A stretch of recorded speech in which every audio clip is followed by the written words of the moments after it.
right. Good morning. Good morning. Good morning. Good morning. Thank you so much for joining me today on Sell More Homes Now on YouTube, as well as theredpillinvestor.com. Thank you so much for joining me today on today's podcast, as well as today's video.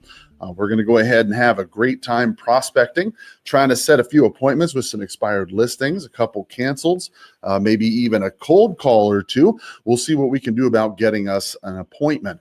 Along the way, we're going to have a lot of fun discussions about some of the news of the day.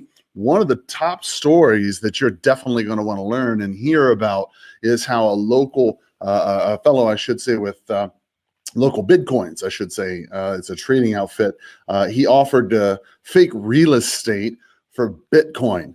And you would be surprised to learn how many people fell for that one, trading Bitcoin for land that didn't exist.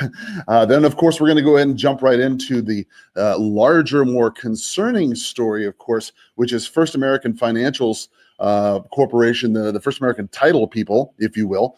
They inadvertently leaked hundreds and hundreds of millions of title insurance records, driver's licenses, social security numbers, all those sorts of things were available. Holy cow. We're going to get into that one for sure. Then, given a little bit of time, we're going to go ahead and jump into what has come out is now something we've been talking about for a while, this housing slowdown. You know, if you call it a slowdown or a softening or, you know, whatever you call it, wherever you are, it's real and it's here. And what we're going to do is we're going to talk about some of the specifics as to why that is and some of the numbers you need to know so you can tell your clients things that will be helpful and beneficial to them. If you're an investor, it's going to be especially helpful for you because you're going to learn some of the things that you need to say to help your clients, your customers see the light as to why they need to sell to you now. Then, of course, if we have any time left, we're going to have a little, story, if you will, story time, if you will, about young real estate flippers that got their first taste of losing in this market. You know, I don't relish the thought that anybody should lose any money in this game. I mean, gosh, that's not good for anybody. But, you know, when you see some obvious signs and then you see people lose money, well, gosh, you know, it makes you kind of think to yourself, oh, boy, what lessons could I learn, right? That I think is ultimately the goal. So let's go ahead and get started with our prospecting. Let's go ahead and get started reading these articles. Let's go ahead and get started with our day, taking it to the Lord with prayer. Lord, we'll just ask that that you would bless these people who are watching this video, that are listening to this podcast, that you'd be able to educate them with something that would be helpful for their clients and their customers, that they would learn something, that they would be edified. And Lord, that the people that I call today would be helpful, that we would be able to help them, that they would be receptive to what we have to say, and that they would take it in good spirit. Lord, help me to say the right things, get me out of the way, use your spirit to the glory of Jesus' name. Amen. All right, let's go ahead and get started. Press dial. Boom. So here we go. Consistency is always key. Now, as you know, I'm always a big prospector. I don't always prospect and record every session. So I certainly prospect every morning here with you for a couple of reasons. The first reason is so the just in case factor, because you never know. Every now and again, when you're prospecting, you get that 1 in a million occasion, maybe 1 in 10,000 occasion, where something really cool happens. And then you wish you had a recording of it. You know, that way somebody else could learn and that way somebody else could profit from it. And that's one reason why I record these. The other is, of course, so that I can go ahead and remain accountable. I want to remain accountable to you because that way I know that, well, gosh, if I don't feel like getting up in the morning, then, you know, you're going to wonder, well, gosh, good morning. Your call has been forwarded to an automated voice message. You're going to wonder, well, gosh, where is Carl? Where's this podcast? Where's the video? At least that's my mind. You might wonder. You may not wonder, but that's what I tell myself. And it helps me to get up and come in here and be accountable to you to prospect. And then, of course, thirdly, it helps reinforce, I think, to you the importance of consistency. Even though you don't always get a consistent result from prospecting, you may not always get an appointment, right? I guess that's what I'm trying to say. You may not always get a listing appointment. You may not always find a wholesale deal. You might not always get even a person to pick up the phone. But by remaining consistent to a method of prospecting, mine just happens to be calling on the phone. That's what I like to do, right? Maybe yours is different. Hello. Hey, this is Carl Krenzel. How are you today? What can I do you for? Yes, sir. I'm not sure if I got the right place. I'm looking for the owner of that home on Caton Mountain. Is that yours? On where? On Caton Mountain Drive? No. Oh, gosh. I'm sorry. I got the wrong fella altogether. I apologize. Okay. Well, listen, since I got you anyway, missed him. All right. No worries. Wrong number. Delete that. All right. Good deal.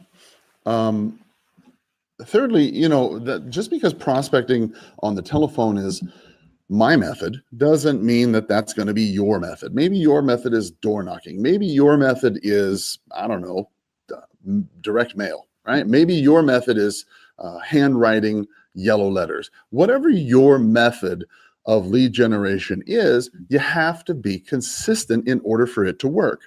And hopefully, by me coming out here and prospecting daily with you, I don't know how many of you really listen to this. I know that far more of you listen to this in the podcast because it's simply easier to do in the podcast in the car at theredpillinvestor.com. I certainly understand that than maybe listening to it on YouTube for an hour. But I do hope that it's my hope anyway, that you'll pick up at least a tip or a trick or maybe an idea here or there, or maybe you'll learn something in the news that will be helpful to you that you can tell your customer, tell your client, that will help you make more money. That's my hope for you in this podcast. And that's why I do it every day, regardless of the outcome, regardless if I get an appointment or not. I do it for you because I think that it has value, not only for me, but for you. So let's go ahead and jump into the stories of the day. The first story, of course, this comes to us. This is right from Bloomberg. The authorities brought criminal charges against a local LocalBitcoins trader in connection with operating an unlicensed money transmission business. Essentially, his name is Morgan Raccoons, will serve a 21-month federal prison sentence for his activities, which included a Bitcoin-based real estate fraud scheme.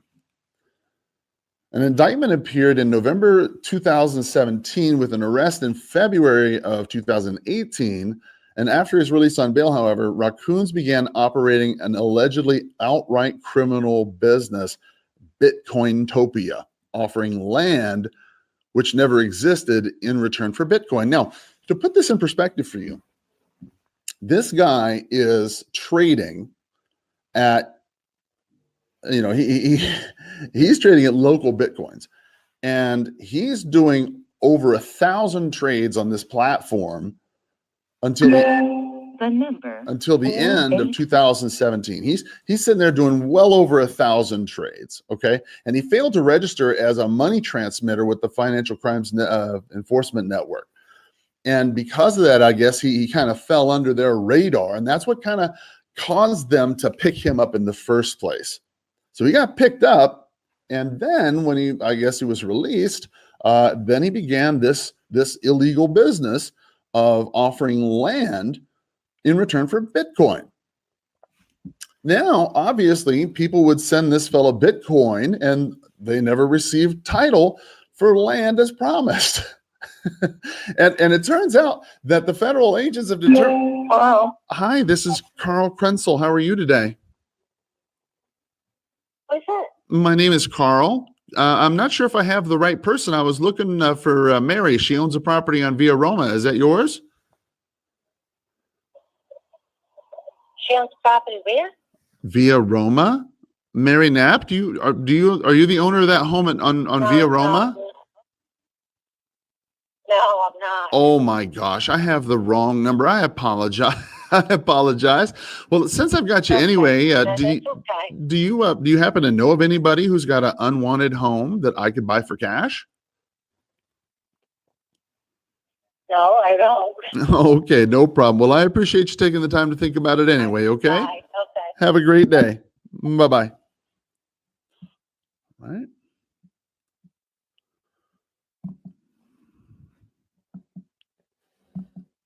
Okay, and continue. So essentially, federal agents found at least 10 victims of this fellow's fraud. And then he was arrested again in October 2018 and pled guilty to crypto-related fraud charges related to Bitcointopia, as well as operating a money transmitting business without a license. Okay. I get it. You know, all you Bitcoin guys out there, you're the anarchists of the world. I understand that, you know, you don't subscribe to many things, but some of you, maybe not. That's not fair. Maybe not all. Call has been forwarded Maybe to not an all of you automated voice Bitcoin fellows, messaging right? system. But Angie, scan timer. here we are. We got a fella out there selling fake real estate for Bitcoin, and you got some people apparently willing to buy it. What does that say about us? I just don't know. I don't know who's more to fault. I don't know if it's more to fault the guy who actually was selling fake real estate, you know, for fake money. I don't know if I should blame him or the people who are buying fake real estate with fake money. I don't know. I mean, I guess maybe if you put real money in to buy Bitcoin with the expectation that you're going to have real estate, I suppose that would be fraudulent. But it just seems to me like that just stinks right from the get-go. I mean, good Lord. I mean, how did you get to that point where you were looking on the internet and you thought to yourself, you know what? This is a good idea. I'm going to buy some vacant land with some Bitcoin. Well, at what point did you think that was a good idea? I am shocked to discover how people are so in love with Bitcoin, which I get it. I mean, I understand the impetus behind it. Believe it. I get it. But, you know, it's just like we talked about the other day in this issue of blockchain and recordation and working with title companies and real estate. You know, blockchain, I think that has a lot of potential in real estate and finance and a lot of other applications that require security and a transfer of information. I think that's a very useful technology that is in the forefront, blockchain. Bitcoin, however, well, I don't know, right? That's a little bit more ethereal, right? I mean, when you think about it, I mean, I understand that if it wasn't real, then you wouldn't have to register for it and there wouldn't be a crime about it. I understand. There's certainly implications. There's real world implications about Bitcoin and the money that people invest into that. There's certainly an implication about buying land and the consideration you give, whether it be Bitcoin or a ruby ring or a thing of chapstick, whatever it is that you've given as consideration for a piece of property.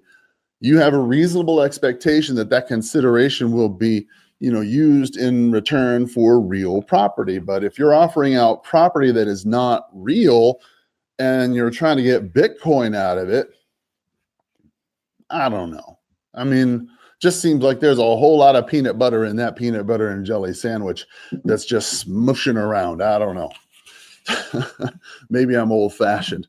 All right, let's move into the second question here. Or I should say the second issue. The second one is First American Financial leaked hundreds of millions of title insurance records. So the website for Fortune 500 real estate title insurance, First American Financial, which is First American Title, leaked hundreds of millions of documents related to mortgage deals going back to 2003. That is 16 years. I mean, hold on a second. Let me do my calculations here. All right, so this is 2019, and you got 2003, and you take away the 6, and you take it and then you add the 2. Yeah, I think that's 16 years. 16 years worth of bank receipts, bank account numbers, statements, mortgage and tax records, social security numbers, wire transaction receipts, driver's license images, all available without authentication to anyone with a web browser. Anybody. No, you didn't even have to go to China for this one, boy. No, folks, you could go right here in your own backyard and get hundreds of millions of, ooh, boy. You know, it wouldn't hurt so much if it wasn't for the fact that, you know, First American Title does so much business across the United States. They've had literally millions and millions of transactions across the United States for 20, 30 years. I don't even know how many years. I mean, it's just ridiculous the amount of time. Turns out that there was a fellow, Ben Chauvel. He was a real estate developer in, turns out, I believe it was Washington. Yeah, Washington. Washington State, that is. He had a little bit of luck. He didn't really have any luck trying to get a hold of these First American folks. He had said, hey, look, you know, on your website, firstdam.com, this thing's leaking tens, maybe thousands, maybe hundreds of thousands of records. And First American said, oh, okay, well, we'll get back to you on that, I guess, or something. He said he didn't really have any luck at all. So what does this guy do? Well, he goes to Krebs on Security, which is a real estate security firm, and he lets them know, hey, I'm not sure if you're aware of this, but if you go ahead and you type in firstdam.com with this little link right here that people get, and then you just change this number to a different number, well, then you got access to all this. Now, needless to say, they didn't believe him. They were very skeptical at first that this would be something that would be so easily done. But as it turns out, yeah, lo and behold, they were able to do the very same thing. It said that Krebs on call has been forwarded to an automated voice messaging system. Krebs on Security confirmed the real estate developer's findings, which indicated that First American's website exposed approximately 885 million files, the earliest dating back more than 16 years. No authentication was required to read the documents. Yeah, he said that anyone who knew the URL for a valid document at the website could view the documents by just modifying a single digit in the link. And this could potentially include anyone who's ever been sent a document link via email by First American Title. That is unbelievable. That, you know, I get that there's going to be situations where you can't plug every leak. There's going to be situations where you can't stop every hole. You can't stop everything. And I understand this, right? But I also understand that when people come to you and they say, hey, look, I think you have a data breach, you need to take that extremely seriously, especially if you're a company like First American Title Company. Turns out, you know, I was just reading the news and prepared for this, in preparation for this, that there's now, as of 18 hours ago, there's now a class action lawsuit that has been filed against First American Title for this data breach. And this is going to go national. And if you don't think that there's a bunch of people out there looking at this and thinking to themselves, well, gosh, was my data exposed? You're sorely mistaken. This law firm is going to go ahead and make a real, very, very good case. Even though it appears that no data was really released, that it appears that it was just exposed to the people who were able to find this breach. Nonetheless, It just doesn't look good. It really doesn't. When it comes out to the real estate community that, everybody has told you that you've got a problem and your company doesn't take a solid stance to this, that's a problem. That's a huge problem. Certainly in my mind, I would think if you're a real estate agent or if you're an investor and you know that First American Title, had this data breach problem, look, that's an issue to me. Yeah, you get, you send your data everywhere. I understand, and that's the way but look, that says something to me. If you're unwilling to take a hard look at your security, if you're unwilling to listen to your clients who are telling you, hey, there's a problem here, you need to solve this. If you're unwilling to do anything about it, I'm not so sure that you're the kind of company that I need. I don't know. That's a little scary. I've done business with First American. I like them. They're a good company, but gosh, that's no bueno. That is no bueno at all. All right. Well, listen, we've gone through the expires and the canceleds. Let's go ahead. We didn't have too many of those today. Let's go ahead and jump into this case. We're going to just do straight cold call. Now, I'm going to do these straight cold calls here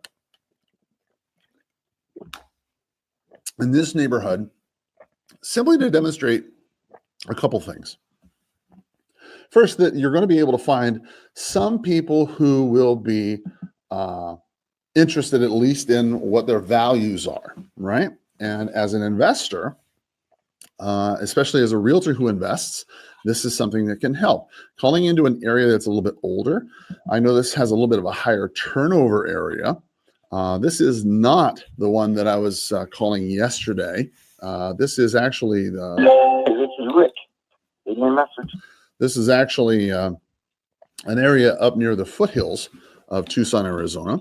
This little particular area is condos that are older that many times need a little bit of remodeling. Oh, I shouldn't say condos. They're townhouses, and yeah, I guess that's townhouses, probably the better way to put it. They're single story townhouses that are up against the Catalina foothills. People kind of like these because they're larger in square footage. They have a little bit of a smaller yard to a medium-sized yard. It's not too much to take care of, and it's close to a lot of the main traffic arteries. So this makes it very helpful for people if they're looking to sell, then they could certainly go ahead and sell this property and move on down. This is typically a move down neighborhood, or maybe somebody who's going into an assisted care, or maybe moving in with their kids or something along those lines. They're maybe moving back home to Minnesota or something along those lines because they're... Hello. Hey, this is Carl Krenzel. How are you? Hi, this is Carl Krenzel. How are you today? What's it about? Well, I'm not sure if I've got the right person, so it sounds like I owe you an apology in advance. I'm actually looking for Tim. He owns a property over there on Foothills Drive. Is that yours? No, wrong number. Gosh, I'm sorry. Well, listen, since I got you anyway, do you know anybody who's got an unwanted home I could buy for cash? No, I sure don't. Sorry. Okay, no worries. Well, have a great day. Thanks.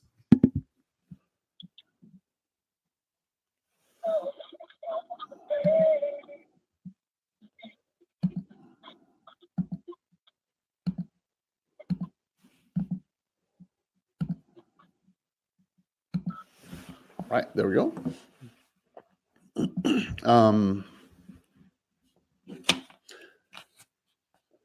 Yeah, we'll make a couple different calls to a couple different areas for sure. That way we'll go ahead and get a nice smattering of what we can get as far as contacts. So let's step into the next story. This comes from Bloomberg Business Week. Title here is Young Real Estate Flippers Get Their First Taste of Losing. Oh, gosh. God bless their hearts. Boy, it is difficult. It really is difficult to get started in the flipping game. I mean, I can't tell you how many times as a realtor, as an investor myself, that I have seen brand new investors get into this game from, I don't know, from bigger pockets or maybe a real estate guru or whatever that they've seen and think that this is pretty easy. Then they jump in, buy a property, and the next thing you know, they're in over their head losing some money. And I can't tell you how many times I've seen that.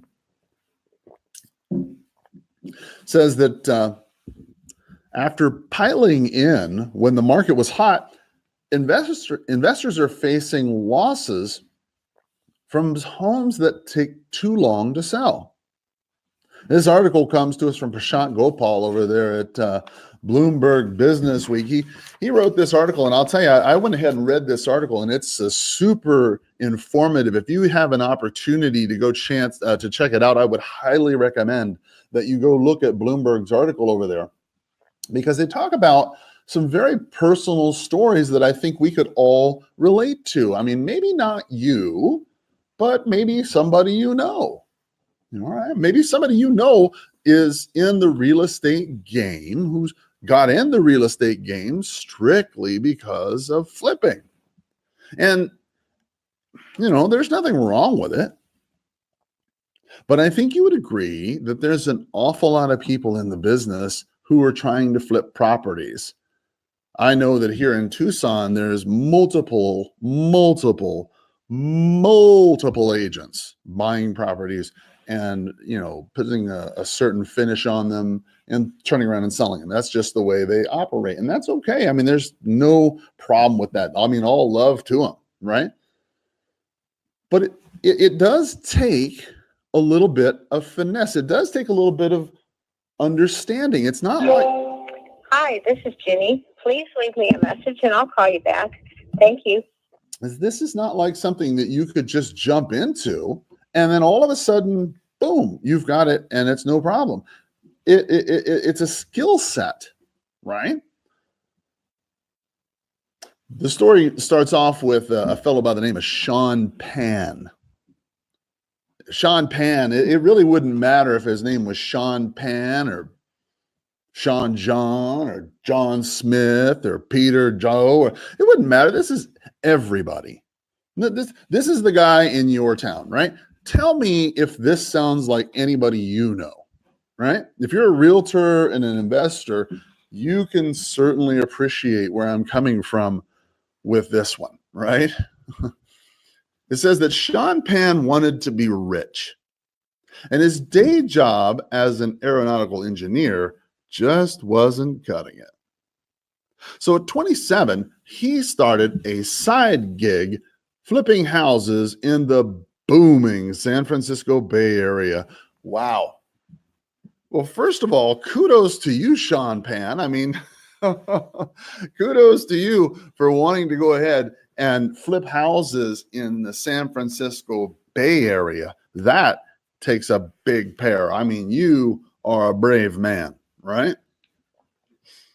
Continue with the story. It says that he was hooked after making $300,000 on his first deal. And that was nearly 2 years ago. Now, home sales are plunging, right? One property in Sunnyvale near Apple Incorporated's headquarters left Pan and his partners with a $400,000 loss. I ate it so hard. He said, yeah, that sounds like it. Yeah, sounds like it. We've been talking about this issue for a number of days. We talked about it just a few minutes ago, how the home prices, the home slowdown, softening, it's real. We said that the home prices throughout much of the country don't look like they're coming down anytime soon, but they're also not really shooting up as much as they had in previous years. Right? Nationally, prices have notched up. Hey there. Hey there. Thanks for the call. Sorry I missed it. Leave me a message and I'll call you back. says that nationally, prices have notched up 3.7% in March, according to the latest CoreLogic Case-Shiller National Home Price Index. And that's the lowest growth, the lowest level of growth that they've seen since September 2012. And that was when everything was struggling to rebound from the recession. It also marks the 12th straight month of diminishing price increases. What have we been talking about the last few days? The year over year price increases. Things have been going up. Of course they have. You know, a couple of years ago, they were going up really fast. So it's not surprising to me that Sean Pan or John Smith or Peter Smith or Jane Doe, they would have made $300,000 on their first deal nearly 2 years ago. Of course. Hey there, this is Carl. How are you today? Hello? See, that was my fault. I should have spoke a little faster. That was my fault. Let me get a drink here.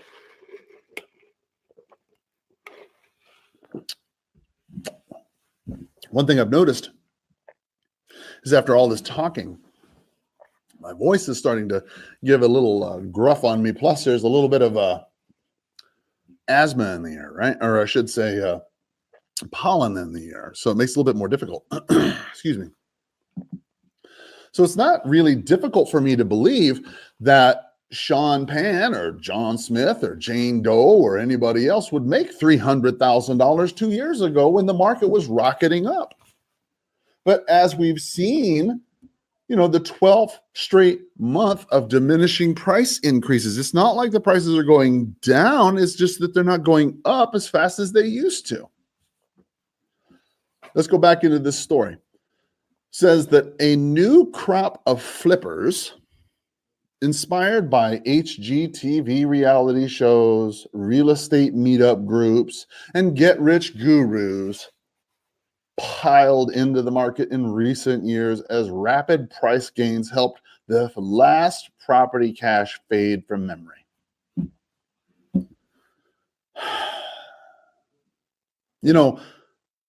How does that saying go? Those that don't know their history are destined to repeat it.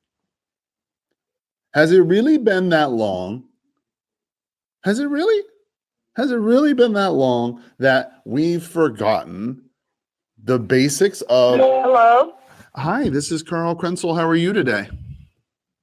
Who are you? Well, I'm not sure if I have the right person, so I apologize. Is this Miss Everts?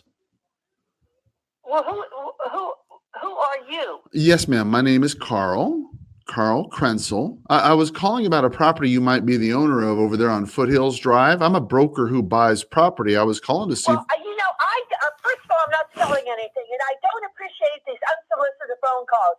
And I certainly would not sell to you now. Goodbye. Well, Jesus loves you anyway. Have a great day. All right. I'll take that as a no. I'm fairly certain that's a no.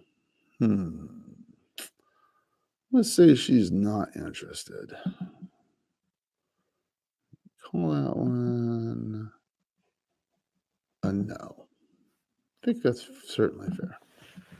That customer you have called is unavailable. It's interesting. To take your... I don't even take things like that personally because, quite honestly, she said, I'm not going to sell the home, and I certainly wouldn't sell it to you.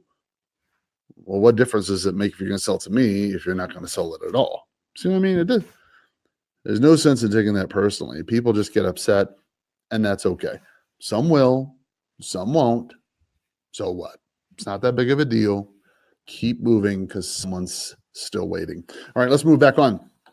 Said that a new crop of flippers inspired by HGTV, real estate media groups, and get-rich gurus piled into the market. And that's absolutely true. So many people tend to look at this and listen to the podcast. And if you're just watching this on Sell More Homes Now on YouTube, then I would highly recommend you go over and listen to the podcast at theredpillinvestor.com. Get some of the free scripts that I have over there. If you'd like, I would certainly appreciate it if you would join our premium podcast. We have a lot of... Hello? Oh, hey there. This is Carl Krenzel. How are you today? Good. What is this regarding? Well, I'm not sure if I have the right person, so I apologize in advance. Again, my name is Carl Krenzel. I was looking for the owners of that property over there on Foothills Drive by the name of Meyer. Would that be your name? Or would that be your property, sir? No, sir. Oh, gosh. Okay, I apologize. Well, listen, since I got you anyway, do you know anybody who's got an unwanted home I could buy for cash?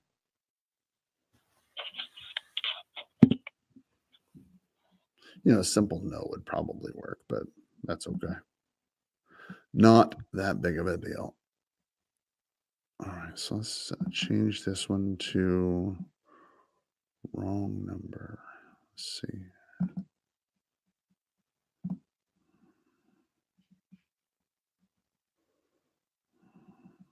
Hang on just a second. Okay, well, that's good enough. Forget it. All right, move on. Okay. What a lot of people don't realize when they're listening to the podcast, especially if you, as I was mentioning, the premium podcast, I would appreciate it if you'd go check that out too. We've got well over, I don't know, I want to say 50, 60, 70, 100 premium podcasts that you can listen to that are presentations, things that the regular folks do not get on iTunes or do not get on the regular podcast. This is a premium podcast that you can subscribe to. I would certainly recommend you check that out. And the reason why I think is because you'll find that there's going to be a lot of advice on how you can present this kind of information to your customers. Because listen to me, if you listen to nothing else, as long as we've been doing this podcast and video, listen to this. Okay, this is coming. I've been talking about it for the last few days. This is coming. The market is flattening out, and you need to know how to present this to your customers in such a way so that they'll sell property to you or list their property at a price that's going to be reasonable. Look, when the market's on fire, okay, it's easy to be smart. It's easy to be smarter than everybody in the room when it doesn't take anything to sell a property, when all you have to do is just put it in the multiple listing service and then it sells. That doesn't take a lot of skill. But when the market starts pooling and you have a lot more properties on the market, that's a lot harder to deal with. And you have to learn how to sell. And these people here, they spent, $25,000 to learn how to do this, and they lost hundreds of thousands of dollars. Why? Because it does not mean marketing is not the way to sell a property. You can market a property and of course you could discount your fees or whatever to get the business. Certainly you could do that. But if you want to make the most money possible, if you want to do that without having to, take it in the shorts, well then gosh, you have to learn some skills. And the problem is skills, it's not that it's expensive, it's just that it takes time. And people don't always have the time to invest to learn the skills. I mean, listen to this. It's hard for you to sit here and watch me prospect for an hour. I mean, it's difficult for you to listen on a prospecting, even on the podcast. I mean, gosh, you got things to do. You got an appointment. Moving into a Mittman area right here now. Keep on dialing. Says that a new crop of flippers inspired by there, right? Glenn Weinberg, he's the Denver-based chief operating officer of Fairview Commercial Lending, said, quote, flipping only works in an appreciating market where homes move quickly. Well, I suppose that's probably true, to a certain degree, by and large. He says, but their standards for their lending, they're tightening their standards for real estate investors. Those factors are now in flux, and that's why that's what's going to lead to a demise of a lot of flippers. See, what's happening is people are going out and getting these high interest rate loans, the hard money loans, to do these flips, which will have a lot of times the the money wrapped into it. And so you as an investor, you go in there and you say, well, gosh, it's no problem. I'm not going to go in there with a whole lot of skin of my own, other people's money. I've read my books, Rich Dad, Poor Dad, played the game, yada, yada, all the stuff you did. And now you come to buy a property and you think it's only going to take a couple months to flip it because everything's going fast. But guess what? Now things have slowed down. And now there's more homes on the market and everybody around you is putting their home on the market. And now you think to yourself, well, that's no problem because I got a contract on mine. I'm in good shape. And then when you've got yours under contract, well, gosh, now your buyer starts giving you trouble. Maybe your appraisal doesn't come in. And now you're in trouble because it's taken longer and longer and longer for you to close. And your interest rate on that hard money loan, what, 13, 14, 15%, whatever it may be, or higher, accumulating every single month. I mean, that's just not going to work as a sustainable business model. If you're a home investor, okay, and you're a flipper, you have to understand the market in the intimate way. If you're going to be flipping property, the time on market, you have to be able to forecast this a little bit and understand that right now, nationwide and including in your area, there is a pooling going on. And if there's a pooling going on, it means it's going to take longer for your properties to sell. And if it's going to take longer for your properties going to sell, you're going to have to account for that in your buy price. Think this through. I mean, if you were figuring that it was going to take you 3 months, start to finish, to put it on the market and sell it, whatnot, and now it's taking you 4 or maybe even 5 months, that's another couple months worth of interest that you have to pay. And you have to make up that money somewhere, which means in your buy price. If you're a wholesaler, you have to think this as part of the equation as well. Because your end use buyer, your end use wholesaler, your end use flipper, I should say, right? The guy you're going to flip it to, he's going to have to incur a little bit more cost when it comes to the hard money, and it's going to take him a little bit more time to sell. So you need to make sure that you leave enough meat on the bone for everybody. Don't be greedy. You can't be greedy, especially in a market that is starting to tighten up. It says 6.5% of U.S. home sales in the fourth quarter were flips or homes sold within a year from the time that they last changed hands. This was. Hello. Hey, this is Carl Krenzel. How are you today? I'm fine, thank you. I'm not sure if I have the right person, but I apologize. Is this the Ericksons over there on Hawthorne? Yes. Oh, wonderful. Well, my name is Carl Krenzel. I'm a broker here in town who buys property. I was calling to see if you'd ever considered selling that property. Have you? No, I haven't. Oh, I can't say that I blame you. That's a beautiful home right there. Well, no Well, worries. thank you. Well, do you happen to know offhand of any of your neighbors, perhaps, that might be interested in an all-cash offer just closing in the next, 30, 60, 90 days? No, I haven't. I don't know of any. There has just been 2 homes that sold within the last month. So yes, ma'am. That's a really nice on area. my street. Yeah, yes, that's why I'm calling. That's why I'm calling. It's a really nice area. So, okay. Yeah, we like it a lot. It's just, but you never know.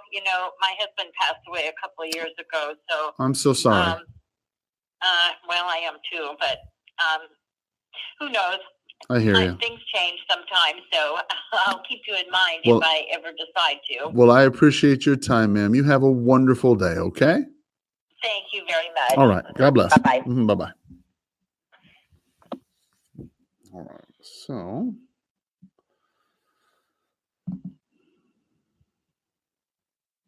there we go.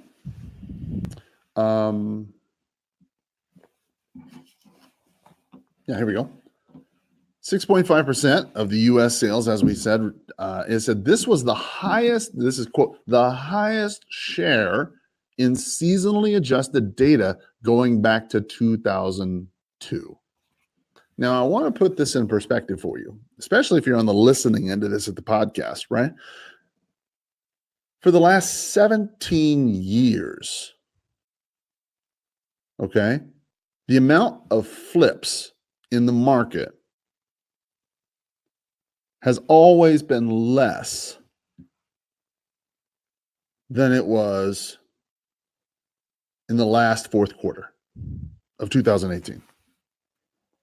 Okay. The fourth quarter of 2018, the absolute highest it's been in terms of flips in 17 years.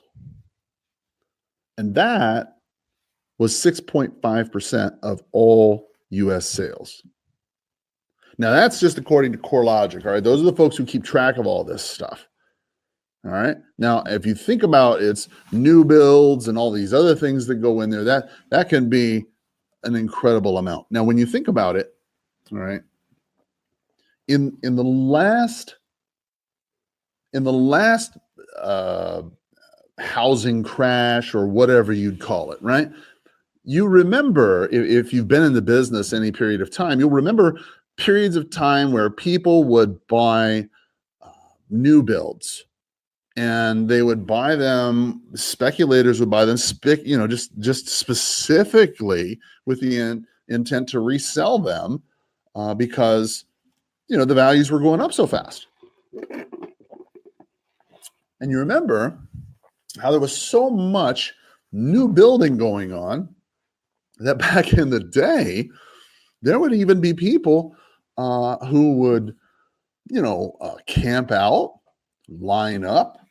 They'd have lotteries, all that kind of craziness to get a build or a lot to build in a particular subdivision. There'd be people camping out. There'd be people lining up. There'd be people with a lottery. You couldn't get enough people. You couldn't get enough homes. And what people would do is they would go ahead and buy these properties, turn around and sell them as an investment property and as a speculative kind of issue. And people would turn around and buy it from them or whatever. And then eventually homeowners associations and builders eventually came to the point where they said, well, gosh, we're not going to let that happen anymore. They put the time out on that and said, we're not going to do that anymore. That was a huge amount of the flipping that went on in 2004, 5, 6, 7, 8. Up until the crash. That was an enormous amount of the crash, an enormous amount of the flipping that was going on. Okay. The difference here, all right, in 2019, 10 years later, is that you've got people who are buying property and sinking money into these fix-up properties with hard money loans, which come from private investment groups having a higher interest rate and a low down payment. And the loans themselves are bigger because of the renovations that are all wrapped up in it. I mean, it's not just your local guy. Look, I know plenty of people, and you do too, where you are, who flip properties like this, and then they maybe have a hard money guy that they know, right? And the hard money guy that they know, I don't know, maybe he's retired guy, he's air conditioning guy, he sold his company and he's got millions or something. I don't know, right? But there's also larger companies, including Blackstone, Goldman Sachs, who've gotten into this kind of lending. And this has helped drive some of these interest rates below 10% in some places. So, if you're paying a local guy 13%, 14% for your flip or whatever, and then you can, you've got a hookup with somebody at Blackstone or somebody who's got a friend over there that can help you or something along those lines, you get your interest rate a little bit cheaper. Maybe you can go on there. That's going to help those kind of situations work out. Maybe you're at Blackstone or one of their subsidiaries. And the problem there, when you've got so many people dumping money into properties that are raising the values, people can't, their wages are not increasing fast enough as their home prices have. I'm sorry, this mailbox is. Home prices have not increased. I'm sorry, home prices have increased faster than wages have. I'm going to leave this girl's story. I'm going to leave her name out because I really feel sorry for her. She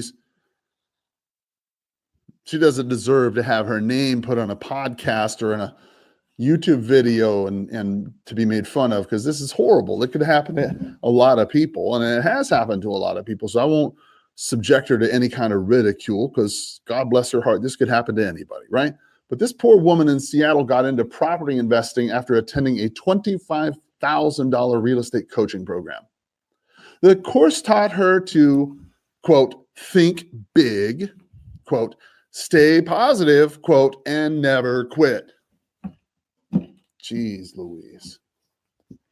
Think big, stay positive, never quit. $25,000. I wonder if that's like is that $8,250 per vague thought? Is that what it is? $8,250 to think big, $8,250 to stay positive, and another $8,250 to never quit. Is that what that is? Maybe you had to pay some tax or something. $25,000 to learn how to think big, stay positive, and never quit. Gosh, I wonder where she went. It said in 2016, it's 3 years ago, she left a 6-figure job and started flipping houses. When the demand slumped last year, she fell behind on hard money loan payments for 2 houses languishing on the market, and she has 1 more to get rid of. Oh my gosh. We will get through this dip. Things are perking up already, she says. Nevertheless, she's reconsidering the wisdom of reselling rehabs. Her goal now is to buy 25 houses in Pittsburgh, a cheaper, less volatile market, with a strategy of holding on to these properties as rentals. My goodness. It's no, honey, no. Baby, no. That's not the problem. The problem is not moving to Pittsburgh, where cheaper, less volatile homes and a strategy of holding on.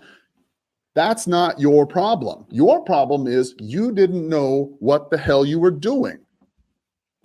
You got into something, reminds me of this book, The Richest Man in Babylon. There's a chapter in there where the guy gives his money to a fellow who's going to go invest for him in some jewels. And after a while, the guy doesn't come back with the money. And as a matter of fact, he comes back with less and nothing at all. And he goes back to this man and he says, well, what happened? And he says, well, you gave the money to somebody who didn't know what the heck they were investing in. And that's what's going on here. You've got people in this game who've paid $25,000 or more to learn how to invest from people who don't invest. I mean, from people, oh, sure, yeah, they look great. They sell hundreds of homes in their universities or blah, blah, blah, blah, blah, blah, blah, blah, blah. But you know what? That's entirely different than one person with no real estate skills, no real estate background, no education in the game, jumping in, taking hundreds of thousands of dollars of loans and trying to rebuild a house the way they think it needs to be done and turn around and selling it on the open market. Listen, if everybody could just put a home on the multiple listing and sell, then we'd all be rich and there'd never be an expired listing. Look, the truth is you've got to take the bitter pill that you don't know what the heck you're talking about. Many times you think you know everything. I think I know everything. We all fall into this trap of ego. And that's where we are here with the market right now. This woman lost $25,000, has 2 homes on the market that isn't selling, and another home that is still there. She still can't figure it out. And I'm telling you that the market is softening. It's going down. It's the 12th straight month. Look. Please leave your message for. Look, check out what Realtor.com said. Realtor.com said the fastest growing metro area was one of the hardest hit in the recession, Las Vegas. The metro included the main city and the surrounding smaller urban areas, suburbs, and exurbs. The price growth surged 8.2% year over year in Sin City, where the foreclosure crisis left scores of empty homes and vacant building lots. As of April 1st, the median list price reached $315,000, according to most Realtor.com data. Okay?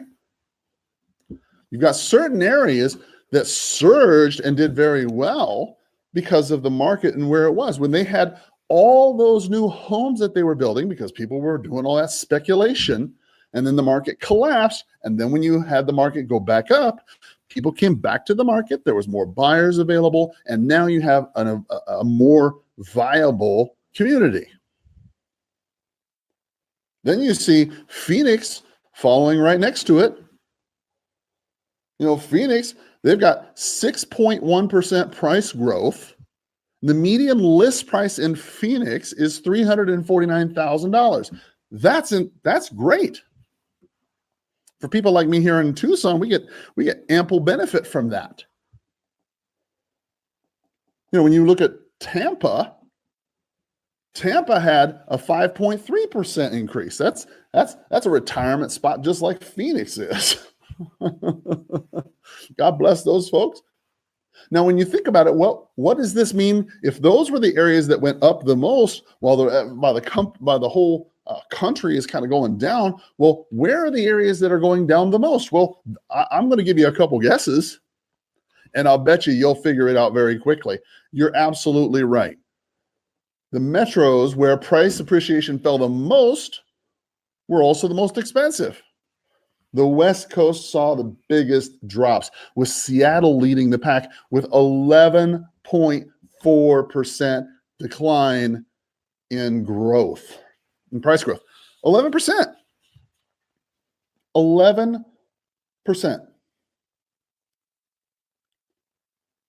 What does that mean for you as an investor in that area?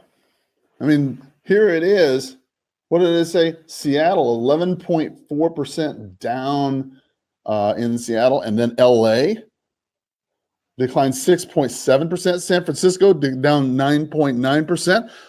I mean, let's go back to this fellow's story just a few minutes ago. What's his name? Mr. Pan, Dan Pan. Yeah, Pan. Sean Pan, right? Here he is. He's over there, you know, Sunnyvale, the San Francisco area, and he's got properties that aren't selling. And here we are in a separate article from Realtor.com, and we say, well, gosh, it's because San Francisco's price growth went down 9.9%. Well, I'm wondering if you figured that out in your, evaluation when you were buying that property. Here you are buying property as an investor, as a wholesaler, whatever you're claiming to do. Are you thinking this through, that the prices are starting to tank in certain places, right? However, prices were still up 1.6 annually, right? That's because of the cost of a home and the increase in its price are two different things. So buyers shouldn't expect a bargain in Amazon's backyard. That's in Seattle. That's what they're talking about. They're not talking about overall. They're just saying in Seattle that the prices itself were still up, but the growth has kind of gone down 11%, right? The guy says, I would not call Seattle affordable, but it's more affordable than it was a year ago. Oh my goodness. Seattle was followed by San Francisco, where price growth went down 9.9%, and Los Angeles, where it declined 6.7%.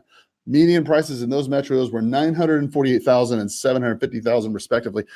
Listen, if you are an investor, if you're a wholesaler, if you're in a realtor who invests, you have to be aware that the market is changing.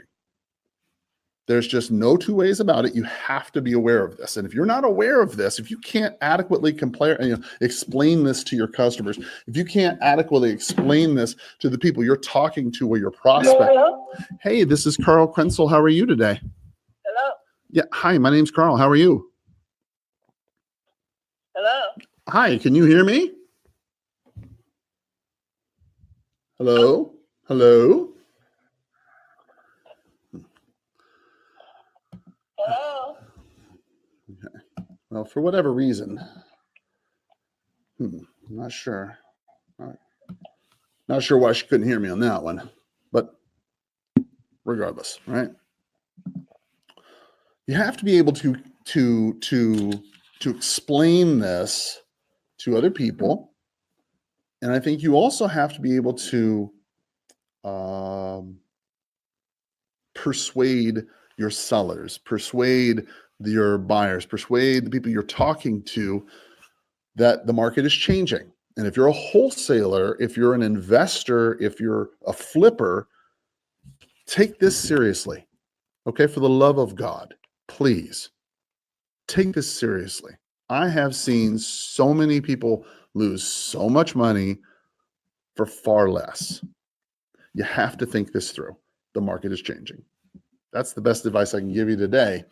So guys, listen, thank you for sharing with me. I would highly recommend you go and check out our podcast at theredpillinvestor.com, especially if you're looking for scripts, free scripts. We've got the Red Pill Investor Premium podcast there. We have all sorts of free scripts available. The presentation scripts, if you're a wholesaler, if you're an investor, especially a realtor who invests, you're trying to figure out a way, how do I get people to maybe list with me? If I've tried to give them a wholesale offer and they don't want my wholesale offer, well, how do I get them to list with me? Well, the scripts are there too. So check those out. There's plenty of information.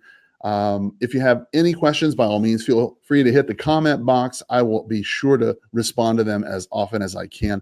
Thank you so much for all the great instant messages, the emails, the ideas, and the things that you've been sharing with me. I hope that this has been of value to you. If it has, do me a favor. Give me a thumbs up or share it with somebody. Let somebody know that it has been helpful to you, and hopefully this will be a blessing to them. Guys, I appreciate all the attention you've given me, and I hope that you have a powerful sales day. Bye-bye.